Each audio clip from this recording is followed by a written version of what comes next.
আসসালামু আলাইকুম, সবাই কেমন আছেন? আজ শেয়ার করব আপনাদের সাথে পাকিস্তানি পেশোয়ারি বিফ। চলুন দেখা যাক কিভাবে এই বিফটা রান্না করতে হয়।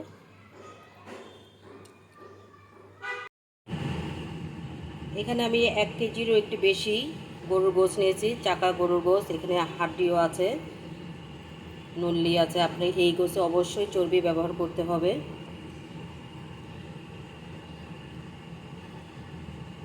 আপনি এখানে আলুগুলোকে আমি বড় বড় করে কেটে নিয়েছি।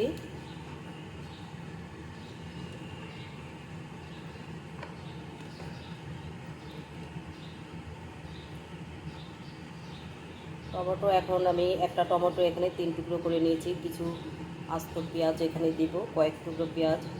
আর এখানে আমি 3টা রসুন, আস্ত রসুন ব্যবহার করেছি।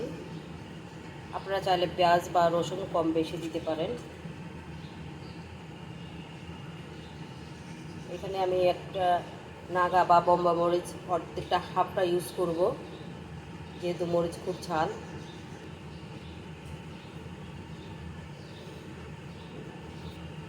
দিয়ে দিব কিছু কাঁচামরিচ, কিছু আস্ত গরম মশলা। আসলে মশলা ছাড়া এই জন্যই বলা হয়, এখানে কোনো হলুদ বা লাল শুকনো মরিচ যায়নি। আদা, রসুন, পেঁয়াজ, গরম মশলা এইগুলোই গিয়েছে। আমার আদাটা আস্ত নেই, তাই আমি পেস্ট করার আদাই 1 চামচ দিয়েছি। আপনারা চেষ্টা করবেন আস্ত আদা দেওয়ার জন্যে। দিয়ে দিব লবণ স্বাদ মতো।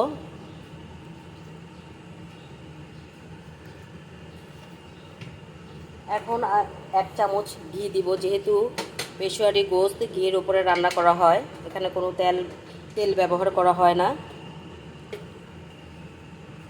দিয়ে দিলাম ঘি।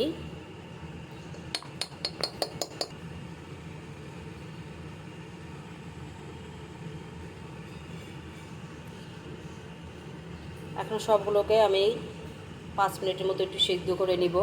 আপনারা চাইলে মাংসটা প্রেসারে দিয়েও করতে পারেন, যদি সময় না থাকে। ভালো হয় সবচেয়ে বেশি আপনি ফ্রাই প্যানে আস্তে আস্তে 2 থেকে আড়াই ঘন্টা রান্না করলে গোশতটা খুব ভালোভাবে সেদ্ধ হয়, মশলাগুলো খুব ভালোভাবে ভিতরে যায়।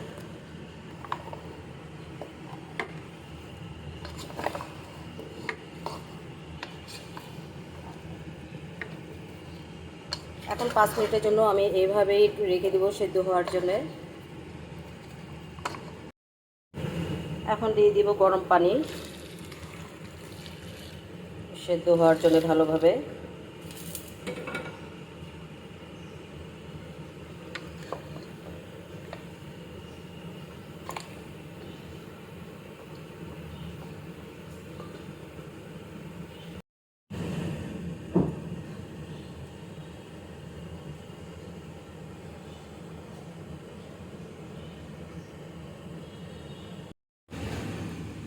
দেখি পেশোয়ারি গোশতের কি অবস্থা। এখনও হয়নি, অনেকটা বাকি আছে।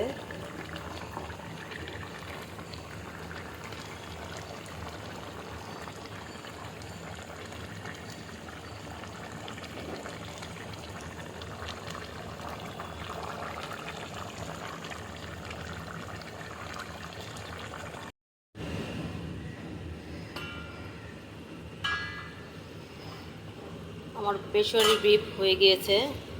এখন আমি চুলাটা বন্ধ করে দিব।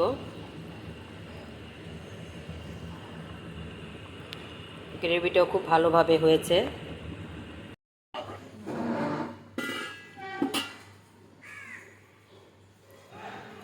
গোস্তটা অনেকটা এরকমই সফট হবে। গরম তাই হাত দিয়ে ধরা যাচ্ছে না, আমি দেখিয়ে দিচ্ছি। ঠিক এরকমই সফট হবে।